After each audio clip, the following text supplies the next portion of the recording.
amid a deadly second wave and record-breaking numbers of COVID-19 infections, it's important to act for change. The virus is continuing to rise. The measures put in place are not working. Time is running out.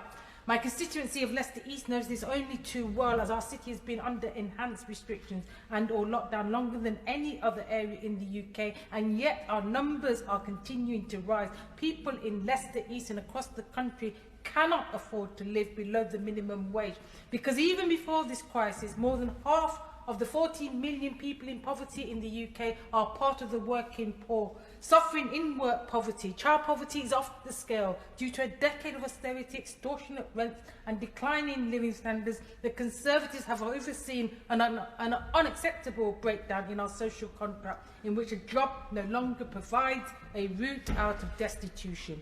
Yet now, during an unprecedented crisis, the government is handing out poverty pay slips and driving our residents into hardship. Will the government today commit to ensure that nobody receives less than a living wage throughout the remainder of this crisis?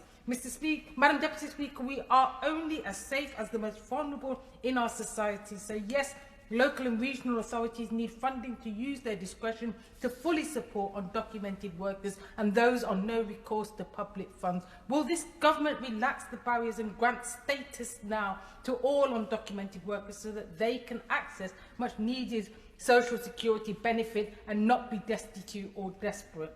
What makes this lack of support even more disgraceful is the billions that the government has been willing to pay into private companies to oversee the disastrous test, track and trace system. The recent National Audit Office investigation into government procurement has highlighted cronyism at the heart of government. This has had a devastating impact on the spread of the virus in Leicester. In 1 week this month, the success rate of Leicester's privatised contact system was just 55.5%, and this has decreased by more than 5% on the previous month.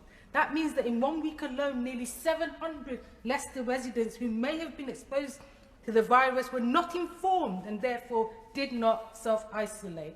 Madam Deputy Speaker, this is a government that is frivolous when it comes to handing public money out to Tory donors or private companies, but penny pinching when it comes to bailing out communities and the 3 million excluded, including the self-employed, across the country.